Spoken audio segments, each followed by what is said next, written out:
Sanibona, phinde ngibingelele njena namhlanje ngaleli thuba ngalomzuzu nagaleli hora. Sibonge nje ubabazekayo, obuhle, othandekayo, umdali wezinomhlaba, uNkulunkulu wethu ongcwele, isimangaliso, isithando sezulu, uNkulunkulu odalile yonke into, edala ngokwazi nangenhloso, edala ngokuhlakanipha nangokuqonda, edala ngokwazi ukuthi wena uyidinga kangakanani, edala ngokwazi ukuthi wena uyilangazelela kangakanani, edala ngokwazi ukuthi wena uzodinga ukuthi uyisebenzise nini kanjani, ngasiphi isikhathi, ngaliphi ihora, nangaluphi usuku, ngoba yena beyazi ukuthi amehlo uzowadinga nsuku zonke ukuze ukwazi ukubonelela konke. Ubeyazi ukuthi izandla uzozidinga nsuku zonke ukuze ukwazi ukuthi uwashe, ukwazi ukuthi upheke, ukwazi ukuthi ukline, futhi ubeyazi ukuthi udinga izandla ezimbili ezineminwe ewu-5 ngamunye ngamunye wesandla sakho. Ubeyazi ukuthi udinga amazinyo, ngoba ubeyazi ukuthi kunento ekuthiwa i-apple kuzomela ukuthi uyilume bese uyayihlafuna ukuba unawo amazinyo ngabe ukwazi ukuthi udle i-aphula. Ubeyazi ukuthi udinga izinkophe ezileli zinga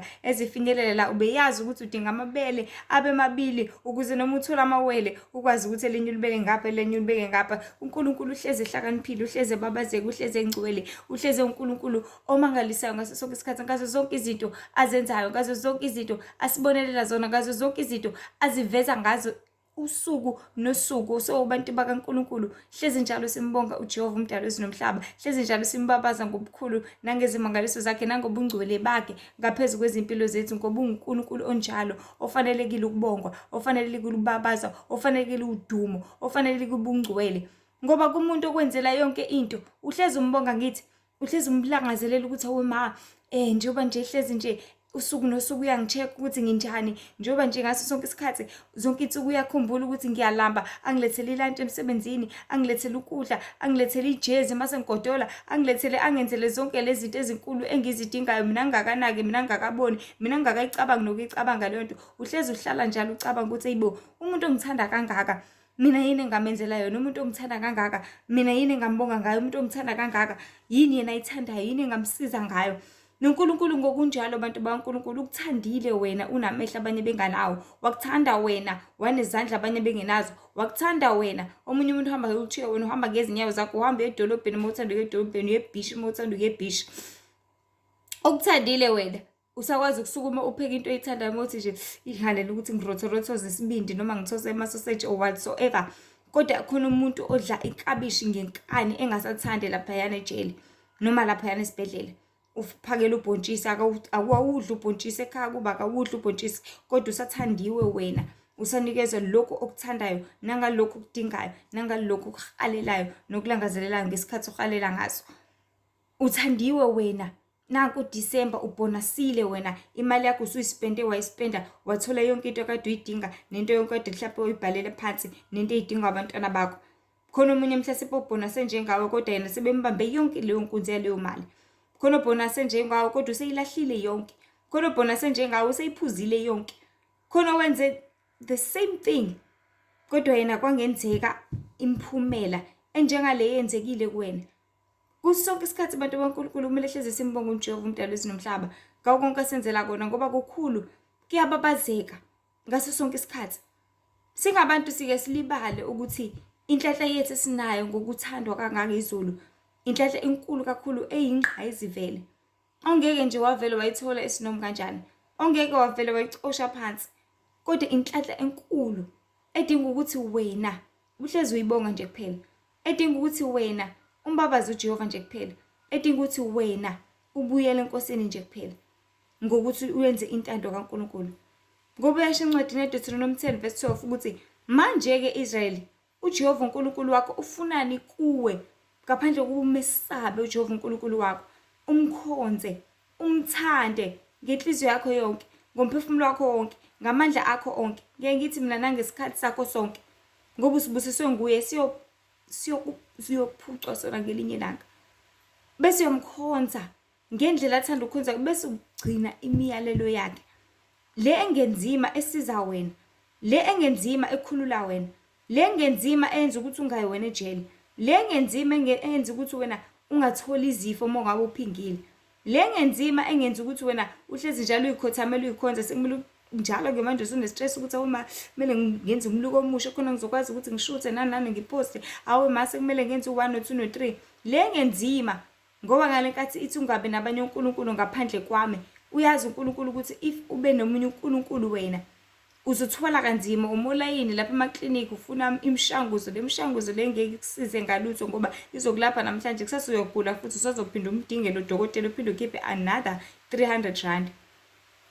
Kodwa ngoNkulunkulu ukwazi ukuthi aqede konke, aqede zonke inhlungu, aqede konke ukukhala, aqede zonke izinkinga zingaphinde zaba khona.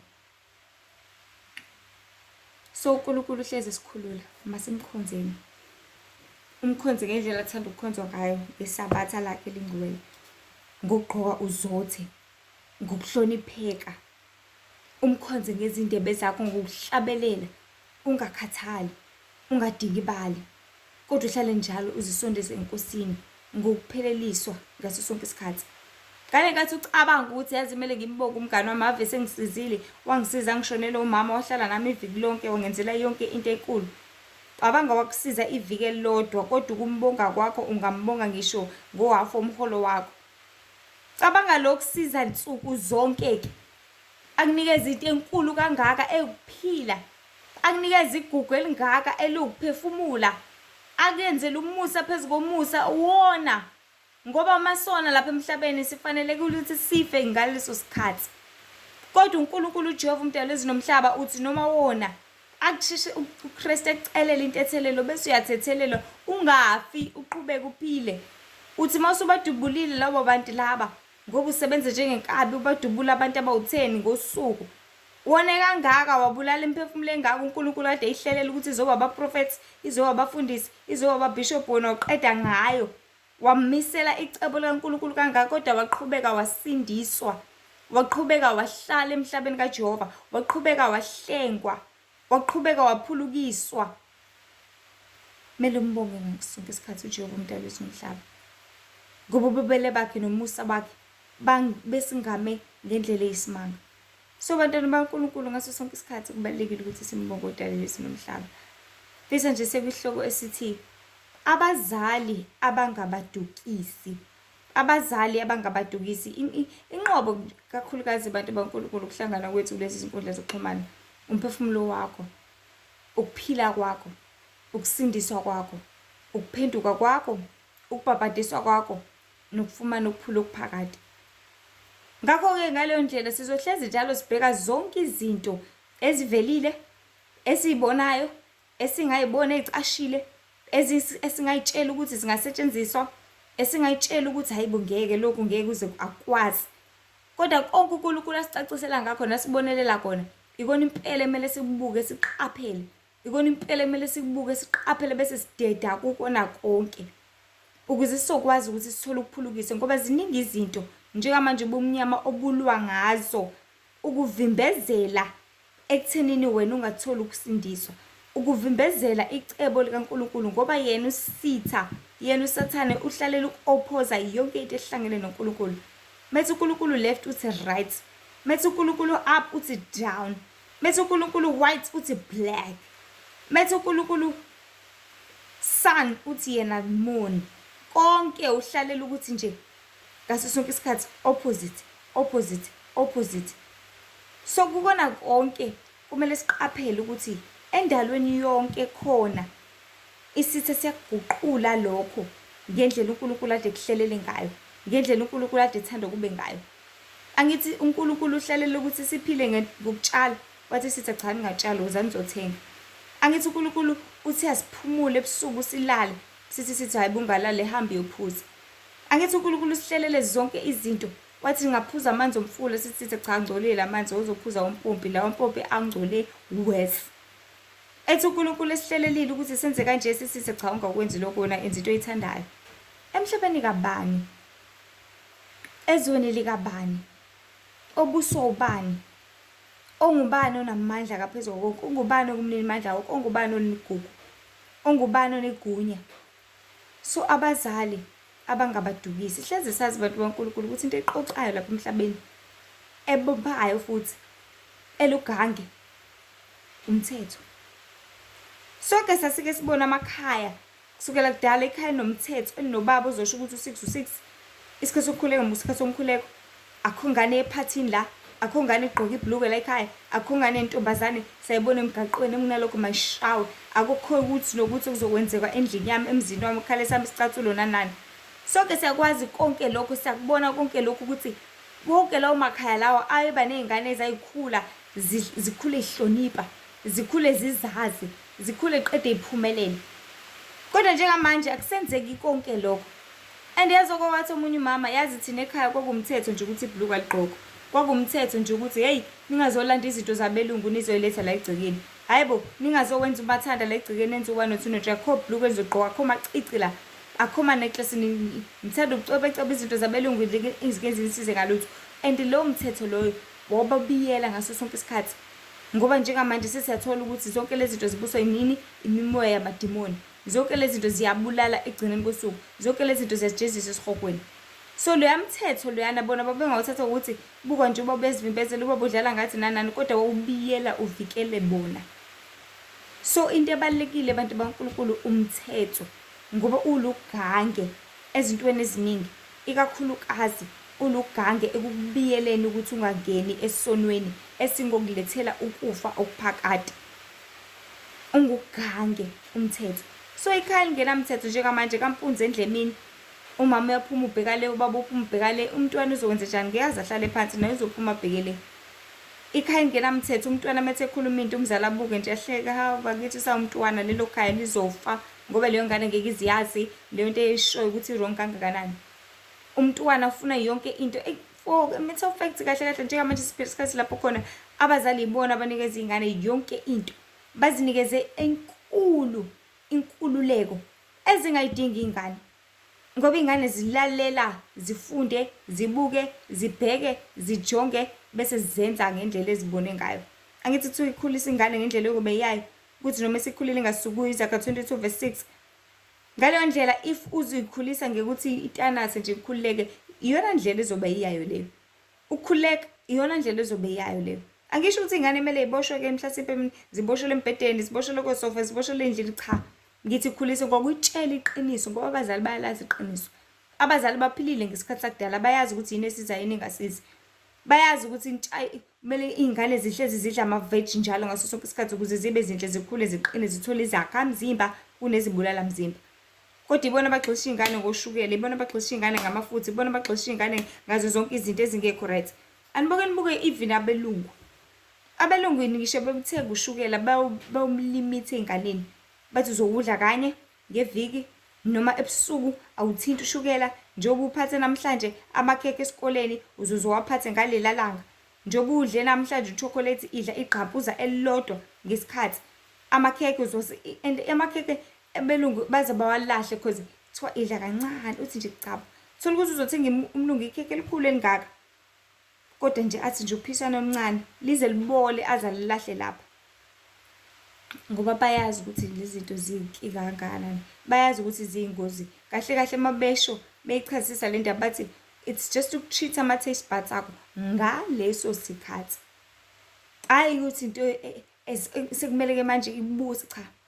Akumele kube njalo ngoba la ulimala khona lapho. So abazali abangabadukisi. Sekuyabona manje ukuthi kungani uKristu athi ezwini lakhe osathanda umzali wakhe ngaphezulu kwami akangifanele. Ngokuba nabazali bayaba abadukisi. Siyazi sonke abantu baNkulunkulu ukuthi lapha emhlabeni kwindalo yonke nekubona bonke abafikayo abazalwayo nje bengengabeka ekukhuleni kwabo babuka yonke into bese bengazilutho. Usuke igobolondo nje kuphela elingaqondi lutho. Ngaleyo nkathi ila irecorda khona mengabe ebuka izinto ezenzeka phambi kwakhe, ila efunda khona ekugcina, ngoba yonke into ayibukayo ingena ngaphakathi yena bese yaqonda ukuthi oh kuyabhenywa kanti, oh kwenziwa kanje kanti, oh ngokulalela ebuka abantu bexabana bethukana, oh ezwile leyo nhlamba sekuzoba yiyona ingane esizoyithuka. Sekuzoba yiyona ingane esizosho ukuthi wena ukuthi nokuthi. Sekuzoba yiyona eziqhubeka ihambe kulento eyizwile, kulento eyibonile, kulento eyenzakalayo. So bazofunda yonke into ngendlela ababona kwenziwa ngayo. Umntwana uthi ezalwa usuke ngela kuqonda, akaqondi lutho. Uthatha lokho athathe lokho athi akazi. Ade ukuthi akutshela ukuthi ngikuthindi lokho uzokushaya baba uzumshaye ngemino emibili ukuze ezokwazi ezoqonda ukuthi cha ngempela kumele ngikuthinte lokhu. So ufunda yonke into. Okunye futhi ukuncela la ebeleni isikhathi esiningi okuwulimi ukuthi la ekhaya khulunywa isiXhosa, la ekhaya khuluma isiSuthu, la ekhaya kuwukuthi nokuthi ngomzali wakhe uqobo. Okunye kufunde ngendlela ekwenziwa ngayo ekhaya, okunye kufunde ngendlela atshelwa ngayo, okunye kufunde ngoba nakhe sethethiswa mengabe onile, okunye kufunde nje ngezinto eziningi ezikhona lapha emhlabeni azibona usuku nosuku. So abazali bethanda bengathandi abantwana babo bayohlezi befunda kubona, abantwana babo bayohlezi bebukela kubona. Ukuthi wenza kahle noma wenza kabi, ingane yakho izobukela kona one way or the other. Yebo abanye bahlezi becabanga ukuthi izingane kumele zifunde esikoleni, kumele zifundiswe othisha, kumele kube umsebenzi wabo othisha baze bacasuke umntwana mefika ne-homework insuku zonke. Kodwa ekugcineni kosuku isikole siqala la ekhaya. Ngoba noma ngaphumela ngaphandle ngishonele nale, ngibuya ngilale la, ngivuka la, ngidla la. So isikole masingekho lapha ekhaya, kudliwa noma kanjani la ekhaya, kwenziwa noma kanjani la ekhaya, ngiyaduka ngiyomntwana. Ngoba kumele ngidle la vele ekugcineni kosuku. So bakudliwa okungcolile la ekhaya, kudliwa ngekho right la ekhaya. Ngifunde la ekhaya, isikole sila ekhaya, umzali wami ongidukisile.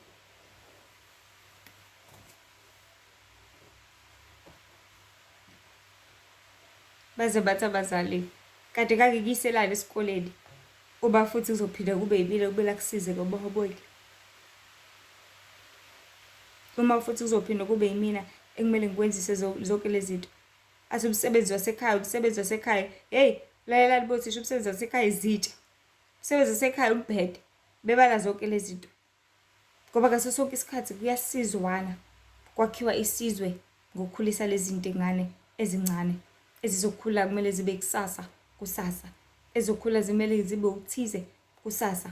Ezokhula kumele zenze ngendlela encomekayo nefanelekile kusasa. Ngoba izona kukhanya kwezwe kwakusasa. So impela kuyiqiniso ukuthi nawe mzali kumele njalo ugcine uyidlalela indima yakho kumntwana wakho. Empilweni sonke siyazi ukuthi abazali bayisiqalisa yonke into. Ngale kathi ivula amehlo ingane, ivulela kumzali. Ngale kathi iqala ukuhlakanipha, iqala ukuhlakanipha kumzali. Yikho uma umuntu ezokhulela endaweni la mhlasimbe engafani nabo khona, bengabeka nje isibonelo. Uma umuntu engumuntu kodwa ezokhula nezilwane, kuhle kwaleya ndoda leyana emamovini uThazani eyakhulela kwizimfene. Yathi ivula amehlo yazibona noma yayibona ukuthi yazi bahlukile lapha abafani nami. Mina ngibude, mina ngilesikhumba esifayili. Mina ngiyukuthi nokuthi kodwa laba abafani nami. Kodwa yayazi ukuthi mina ngoba ngibone bona kuqala, ngiyena ngizombiza ngoma leli gorilla, ngiyena ngizombiza ngoba leli chimpanzee, ngiyena ngizombiza ngobaba. Ngoba ngikhule ngabona bona, ngikhule kahlala nabo, ngizodla lokhu abakudlayo, ngizophuza lokhu abakuphuzayo. So ngaso sonke isikhathi abazali bayisiqala sayo yonke into. Ibona ezaqala ukufundise ingane ithi mama, papa, isona siqalo ngaso sonke isikhathi. So isiphi isiqalo osiqalelayo kumntwana wakho? Isiphi isiqalo omfundisa sona umntwana wakho? Iyiphi indlela ofuna ahambe ngayo namhlanje nakusasa langalela langa kuze kufike la wena ukhathala khona, kuze kufike la ehlakanipha khona esekwazi ukuzikhethela? Isiphi isiqalo? Futhi bayisiqalo sakho konke baphinde babe isiphetho sakho konke. Ngoba isiqalo ivuka la ingane ihambe esikoleni yenza konke iphinde kube isiphetho izolala la ekhaya. Baze basho njalo abazali ingane mayonile isigudla kodonga ibalekile. Asho ukuthi ngeke uzulale kodwa lapho. Uzobuya kodwa uzolala la. Bese iyagudla-ke igudla ibe nesibindi ngoba iyazi vele ekugcineni kosuku izolala la. Bizodinga ukuthi ibhekane naleli cala lize lidlule.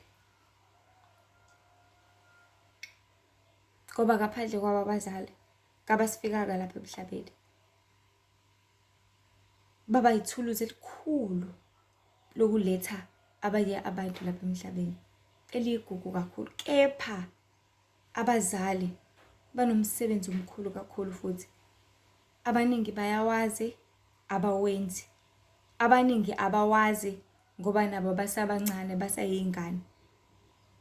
Abaningi bayawenza, kuhluleke yona ingane ingayifuni lento, ifune leya mpilo leya ngaphandle. Ekhaya banesicefe njalo bayangithethisa, ekhaya banesicefo uwave benomthetho, ifuna leya mpilo leyana engenamthetho, ifuna leza iy'nkanuko leziyana ukwenza noma yini, noma inini, noma kanjani. So abazali bahlezi benomsebenzi omkhulu. Abaningi bawukhohlwa, abaningi balindela abanye ukuthi kube yibona abawenzayo. Athi umama wena baba uyitshela ngani ingane, nobaba athi wena mama uyitshela. Kubalulekile ukuthi bantu baNkulunkulu siyazi imisebenzi yethu, ikakhulukazi kubantu abashadile.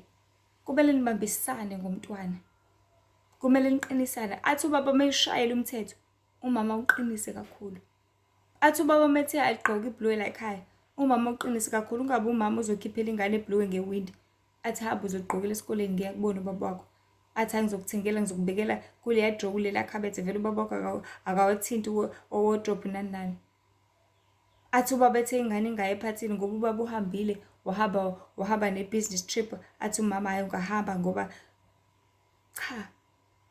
Kumele ethi ushaye uqinise wena kakhulu, khona ingane izokwazi ukuthi ngampela ekhaya kwenziwa ukuthi, ngampela ekhaya kuphila le mpilo, ngampela ekhaya ku-1 no-2 no-3.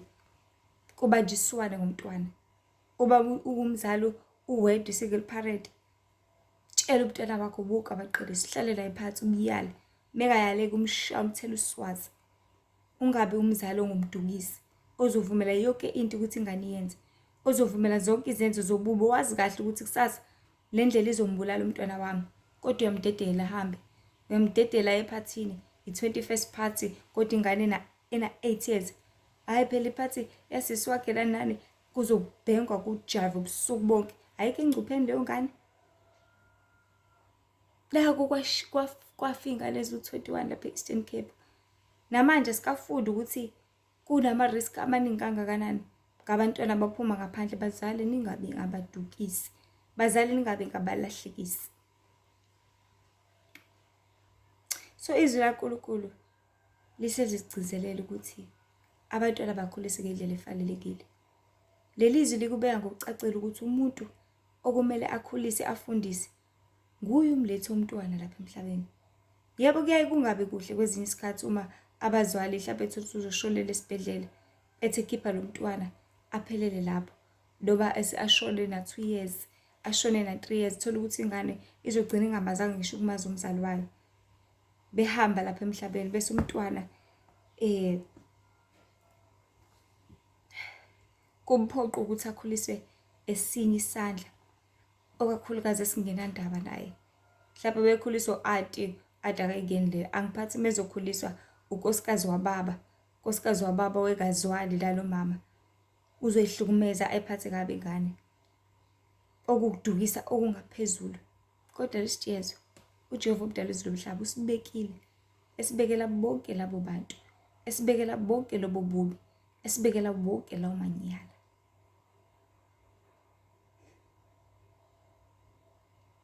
uJehova omdali wezulu nomhlaba ubusisile abazali ngabantwana ngokubathemba ukuthi bazodlala enhle nenkulu indima ekubakhuliseni nasekubabuyiseni enkosini, ngoba indaba inokuphila okuphakade abantu baNkulunkulu, indaba inokuphila okuphakade. Ekugcineni kosuku yikho izwi likaNkulunkulu lithi vumelani abantwana beze kibe ngoba umbuso wezulu ungowabanjalo. Mzali, isikhathi sokuthi umdedele umntwana, ukuthi wena mhlawumbe enkonzweni usucikekile, uxabene nomama usibanibani, hhayi nje abazalwane bawukuthi bayahlebana bayathakathana. Khulisa umntwana ngendlela efanele ezoba ngeyakhe, hhayi eyakho, hhayi efunwa wena, hhayi ekhethwa wena, eyakhe. Khona ngeza sisuka kuyo kusasa. Ungalifuni wena iqiniso, mtshele kodwa yena. Ngoba abazali abaningi sebaba nomona njengamanje. Aze ngoba nakho yena impilo yakhe emoshekile ufuna nomntwana emoshekile kanjalo. Yikho lapha emhlabeni abazali bafana nje namaveseli kuphela okuletha umntwana. Imizimba nje kuphela ukuthi bahlangane benze uthando bese kukhandeka umntwana. Ngoba nabo bazicabangela bona. Nabo bayogombela. Nabo bazifundela kwabo ngaleso sikhathi la ngaleyo ndlela. So bantu baNkulunkulu kuyinkinga ngaleyo ndlela. Kuyinkinga kanjalo.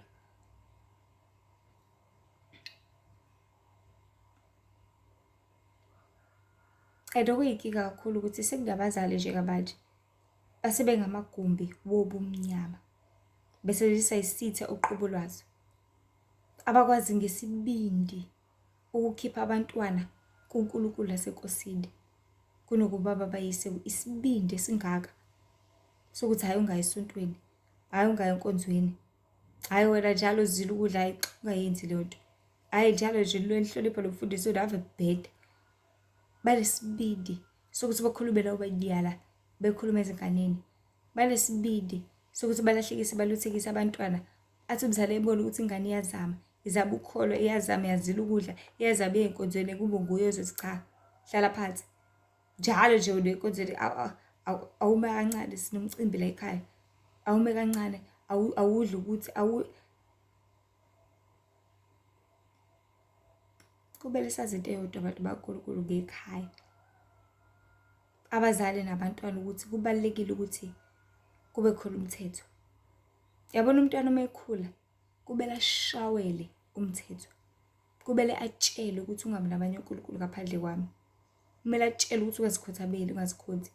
Kumele ashawele umthetho ukuthi ungalingi uliphathe ngezigaba kaJehova. Kumele ashawele umthetho ukuthi lalela isabatha siyaphakathi sonke ngilinge ingidi ekhaya. Ashawele umthetho ukuthi ungebi. Ashawele umthetho ungabulali, ungaphingi, ungafakazi amanga. Ashawele umthetho ukuthi lalela isikhathi la esala ekhaya siyilesi sikhathi. La ekhaya akho ngane ezophuza, akho ngane ezobhema. Kube yena umntwana oziphumelayo uzothi hayi cha senganele. Azidelele yena. Kodwa wena mzali umile ezweni. Ngoba uJehova uyashaya kakhulu. Eyakhe imvubu ingaphezulu kwalolu swazi lolu lwempetshisi obuzomkhelela lona. Kunaleli bhande obuzokhipha umthele ngalo. uJehova uyashaya. And uJehova uyabhubhisa esihogweni. Ngabe uthanda umntwana wakho kanjalo, abhubhe kanjalo. Kunokuba usheshe umthele inkalvasi manje saphila. Manje sangaphenduka, manje sangaphulukiswa. Zikhethele.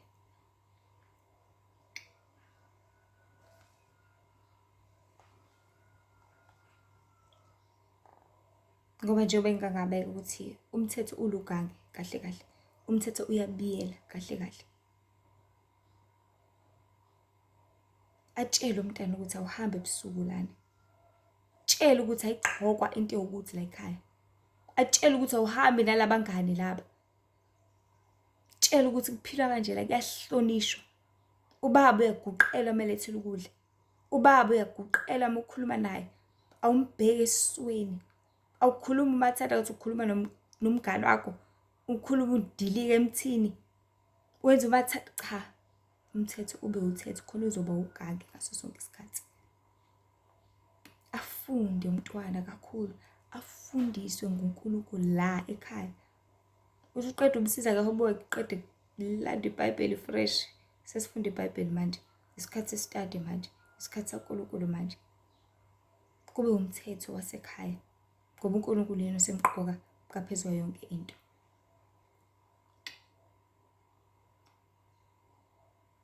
Umthetho abe yilenhlobo, umzali abe yilenhlobo ethi ngeke mina ingane yami iyodwa ngikayisho. Because abazali abaningi bazothi hawu ngeke kuyena yedwa Nkosi yami. Hawu bakithi ngashayani lana. Hawu bakithi uyayibulala ngalokho. Ukuthi yona yodwa kusho ukuthini? Kahle hle yabo njengoba kuyona yodwa. Iligugu lakho iyona impela omele uyivikele. Kodwa uzothi yona yodwa ngcono uyilahle ngoba kuyona yodwa. Ngoba uyayilahla mongayitshela iqiniso. Uyayilahla mongayiyali. Uyayidukisa mozothi ingane mhlawumbe kuyiyona esiyitholele iqiniso. mhlawumbe uphumela ngaphandle yahlangana noma umfundisi othi ngiyakuthanda ngifisa ungifundise ngoNkulunkulu, yazi wena uqoqekile ukhethekile uyathandeka. Noma ithola uthisha esikoleni okholwayo bese ihamba ngendlela efanelekile bese uzothi wena hlukana naloya thisha nani, hlukana nalento. Uwena ongumdukisi, abazali abangabadukisi, abazali abangabalahlekisi, abazali abasusa iy'ngane ebukhoneni baNkulunkulu. Kuthi kusenkonzweni kuziliwe umzali athi ngeke nje mina ingane yami ngiyilanda ngiyayithatha ngiyihlukumeza nani. Ifundiswa ukukhula kwezikamoya, iqeqesho ukukhula izikwazi ukuzilwela izimpi ngoba sisempini yakwamoya engaliwa ngenyama kodwa idliwa ngomoya ngaso sonke isikhathi. Uzothini-ke wena mdukisi omzali? Awuyifuni leyo nto? Awufuni ingane yakho ikhalimeke? Awufuni ingane yakho ekhaya ezulwini ngoba nakho uyazibona wena ukuthi esihogweni ufuna uyofa, kanti kahle kahle kusadlala indima yawo amadimoni, because amadimoni awamfuni kabi umuntu oyekhaya ezulwini, awamfuni kabi umuntu osindisa umphefumulo wakhe, awamfuni kabi umuntu okhonza uJehova, awamfuni kabi umuntu owenza intando kaNkulunkulu. Bayazi ukuthi isiphetho sakhe singukuphila okuphakade, kanti wona azoshumela umbuso wokufa phela lapha emhlabeni. So ngaleyo ndlela suke nomona atshale lo moya ofanayo kulo mzali, athathe ngokuthi ngizikolela, athathe ngokuthi kuyahlukunyezeka, athathe ngezinto eziningi ezikhona ezahlukahlukene ezingekho. Kumele sibumbane lapha emhlabeni, kumele sithandane, kumele sifundisane, kumele sisizane. Kodwa konke lokho sekushayiwe, konke lokho kuyasuswa. Izingane ziyabadinga abazali, izingane ziyadinga ihlobo, izingane ziyadinga kokuthanda nokubumbana. Kodwa uzothi umzali hayi isihlobo esukuthi hayibo kuyathakathana lapha, ungayi nje lapha. Ingane ingayi kubona ugogo wayo unyaka wonke, hayi ugogo uyathakatha, ungayi nje lapha. Abazali abangabadukisi. Umndeni uyadinga noma uhlangano uzothi hlanganaphi awuhlukane nathi, ngalinge nje usibalibala uqala ngenza ukuthi uqala into engenamsebenzi walutho. Abazali abangabadukisi.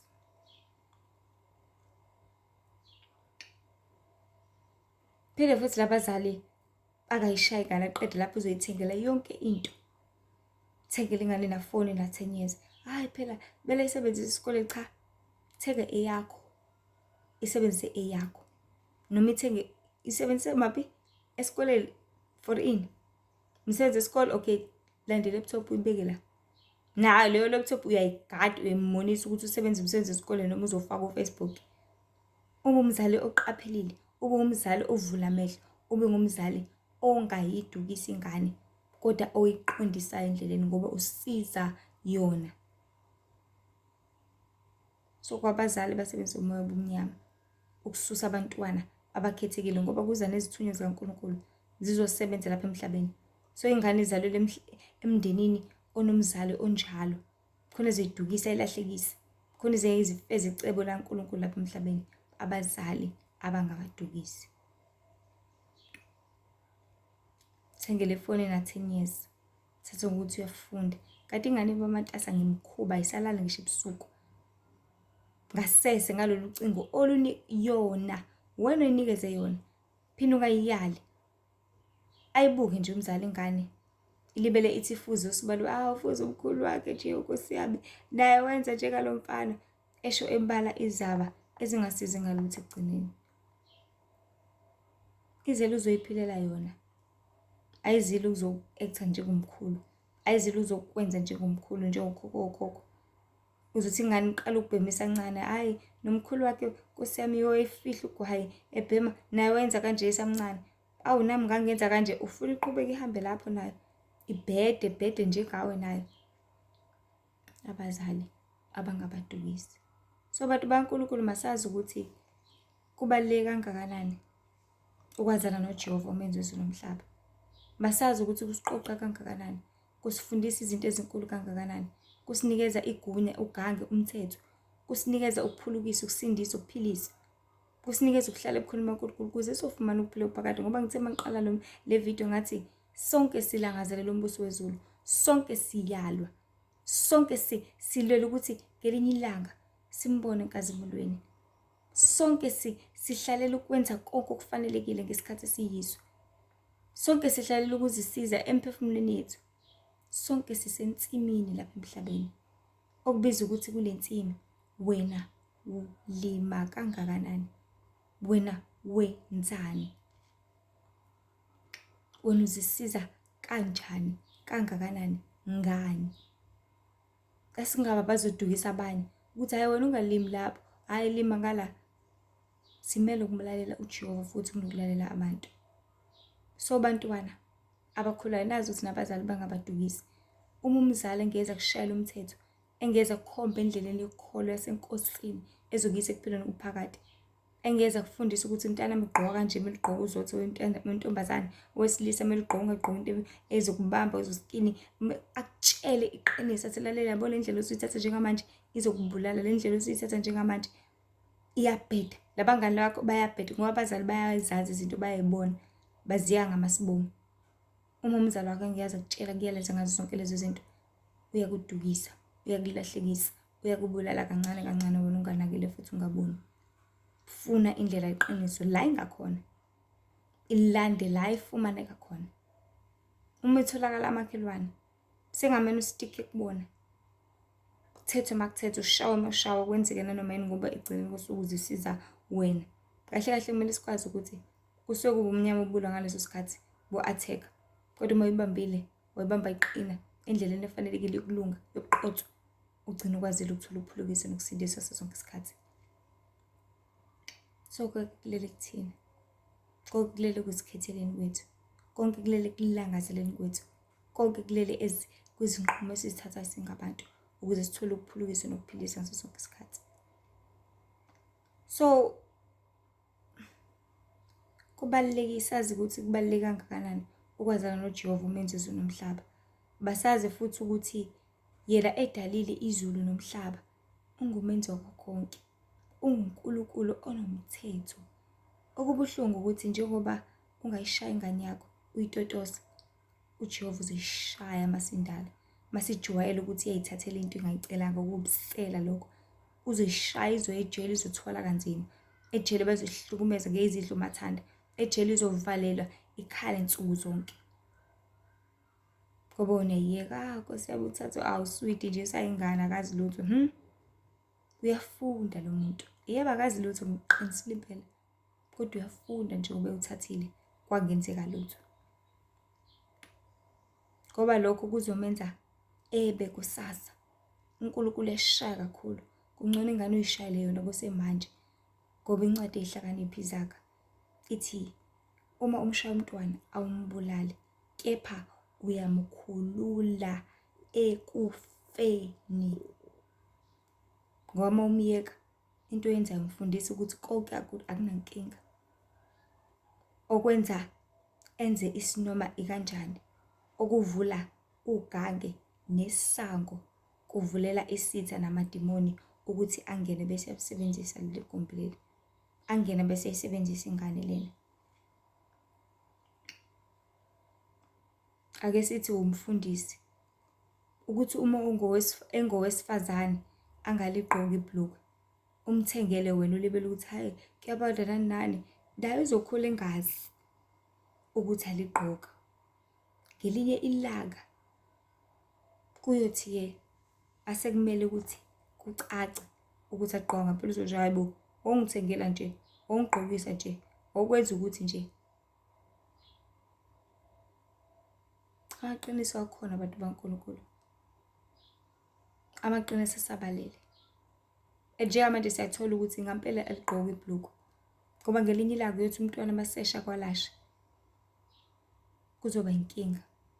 Ekumele sikwazi ukuthi amaqiniso akhona, agcwele. Abantu bayaziyekela bona ngoba sisesikhathini solwazi. Yebo izinto eziningi abazali abazazi kwabona, noma bekholelwa kuzo kwabona, noma abakholelwa kuzo kwabona, okanye sebezilibele, sebekhulisa abantwana ngesiLungu noma ngendlela okungeyona, kepha ngoJehova owathandayo, ukuthandayo umhlaba nabantwana bakhe. Nakho lethi izithunywa ezifana nabo Brother Enigma ezizongananazi zikutshela iqiniso ukuthi ibhulukwe liyisono elizokufaka esihokweni. Ngelinye ilanga usuzoziqhubekela wena-ke nalo iqiniso kodwa usulazi. So nje kumzali, umsebenzi wakho ukuthi ukhulume iqiniso kumntwana wakho. Umsebenzi wakho ukuthi umyale. Kodwa ngoba uNkulunkulu uyabona ukuthi kwabazali balishedezela, balifihla, balilahla kwabafundisi, kwayibona bonke balicima. Yikho sithumela izithunywa zakho ukuthi ziqhubeke zililethe iqiniso khona kunjalo. Ngoba yazi iy'ngane zihleli ku-YouTube zizomfica umfundisi, umprofethikazi, isithunywa esizosho ukuthi lalela, uyakubhedisa uma wakho, uyakubhedisa ubaba wakho, uyakubhedisa umndeni wakho, kahle kahle kwenziwa kanje.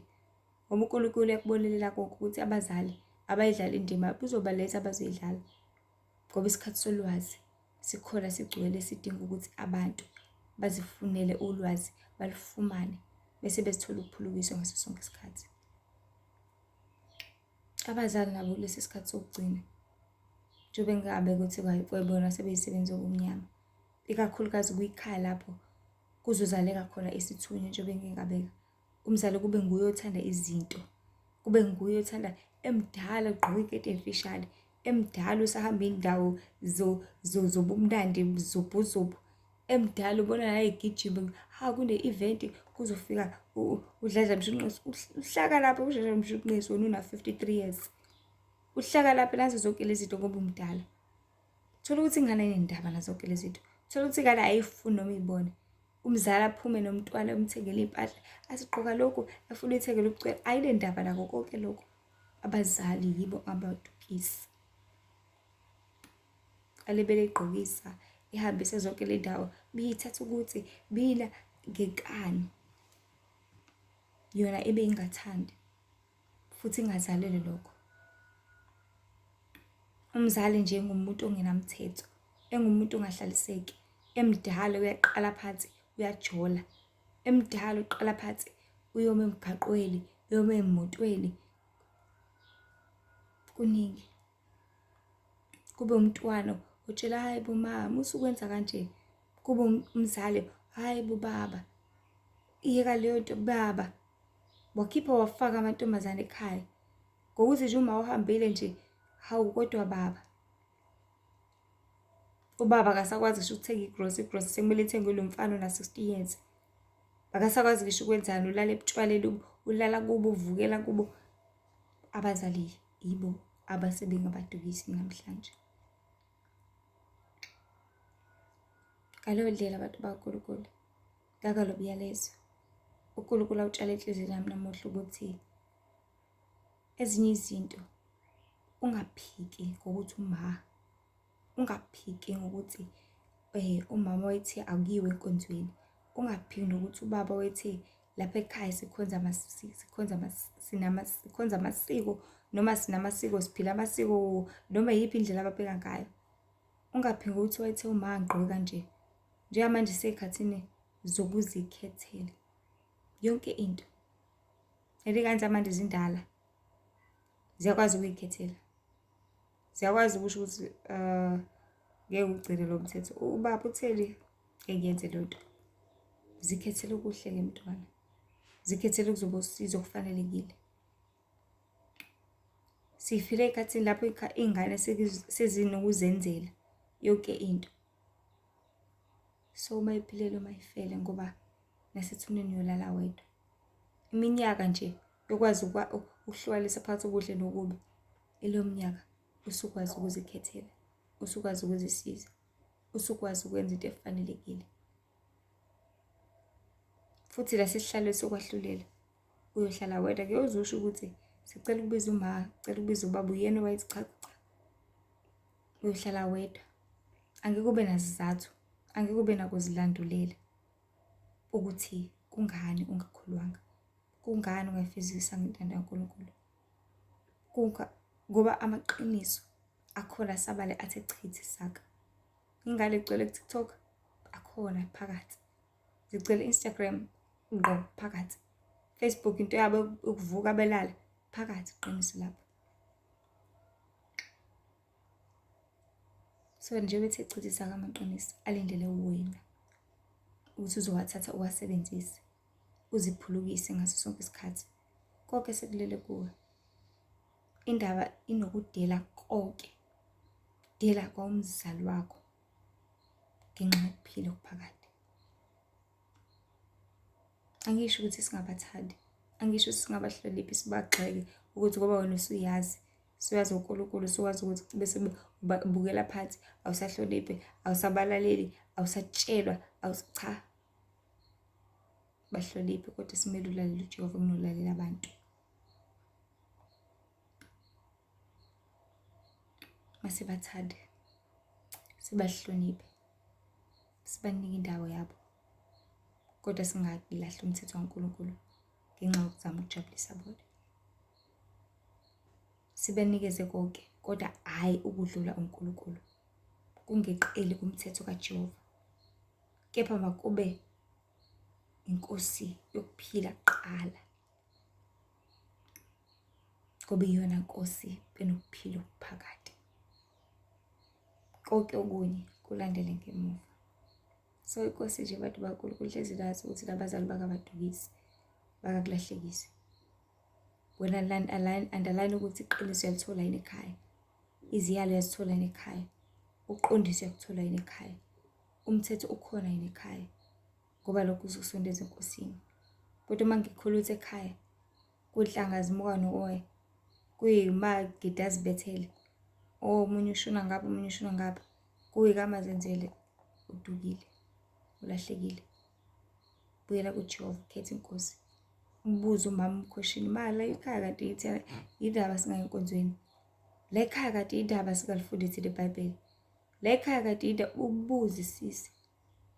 Mezwela kushona le azi ukuthi kunokuduka phakathi, kodwa zisize wena uzifumanele amaqiniso. Ukhulile, umdala, uyadinga impela iqiniso, ngoba uye ulazi liyakukhulula. John 8:32 likhulula wena, ngoba inkinga isekuthenini ukufa kuseduzane kakhulu. So bantu bakaNkulunkulu namhlanje nawe ngiyeza lethuba, izindaba ehle zimnandi vele ekhazini sithi bantu phendukani, ngoba umbuso wezulu ususondele. Nihlengwe, nisindiswe, nibhabhadiswe, ngokuba ukufa kuseduzane kakhulu. Nizisondeze enkosini, nisilahle kuJehova, ngoba ukuphela kwezinto zonke sekufikile, sekulapha. Okudinga wena ukuthi uzisize, okudinga wena ukuthi uzikhulule, okudinga wena ukuthi uqaphele.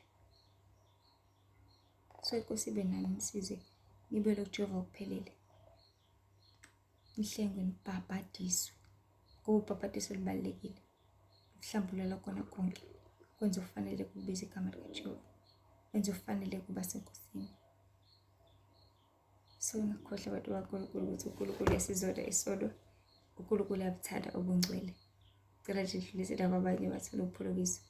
Ezinye inkundla zokuxhumana zikhona uTikTok, uLihle Ithemba, kuFacebook uLihle Ithemba Mzobe, lapho khona imibhalo namavidiyo, short 10 minutes clips. Ku-Instagram uLihle Ithemba Wendy with IE Mzobe. Nkosi nje belale libusise iqinise kubona konke. Abazali bangabadukisi, kodwa ngokwazi kwakhe iqiniso ungabisadukiswa, ngoba uNkulunkulu uyasho ukuthi qaphelani ningadukiswa umuntu. Methi umuntu bebala umprofethi wamanga, bebala umfundisi wamanga, bebala ibhishobhi, bebala umshumayelekazi, bebala umngani wakho, bebala ubaba wakho, bebala umzali wakho, umma wakho, uqobo lwakhe lo wakuletha la emhlabeni, bebala ugogo wakho, bebala abantwana, bebala umakhelwane, abangani bakho, izihlobo zakho, bebala wonke umuntu okuzungezile kompristi wakhe enkonzweni, konke bonke ngaso sonke isikhathi. Esiqaphela ungadukisa umuntu. Uqaphela ngani ngezwi, uqaphela ngani ngeqiniso, ukuthi likangakanani, lifika kuliphi izinga. Uqaphela ngokuthi intando kaNkulunkulu iyona yini eyenzekalayo njengamanje noma cha. Uqaphela ukuthi iqiniso kaNkulunkulu leli asiyale ngalo bese senza ukuthi siyenzeka yini, yebo noma cha. Uqaphela ukuthi umthetho kaJehova uma kuthiwa ugcinwe, ngelelo shumi uyagcinwa yini, yebo noma cha. Uqaphela ukuthi uma kuthiwa singahambi ngezithelo zenyama, sihambe ngezikamoya, kuhanjwa ngazo yini eziwukuthula, eziwuthando, eziwubuvi, eziwukuyithiba, eziwubumnene, kuhanjwa ngazo yini zonke, noma kuhanjwa ngezinyama, iy'nkanuko ezahlukahlukene. Qaphela ngazo zonke lezo zinto, bukisise. Bese uyathola ukuthi khona ucopho la. Kwesibe nani sithi sisebenza ngayo yonke indlela ngabo bonke abantu, sidukisa wena, silahlekisa wena. Kodwa ngiqeqeshiye ulwe kumoya kaNkulunkulu nangokusizwa nguyena ngokukhuleka njalo. Khona uzothola ukuphulukisa nokuphelelisa ezintweni zonke. Futhi nje benani nibusise kakhulu. Qaphelani kadukisa umuntu. Manje uze phakathi. Amen.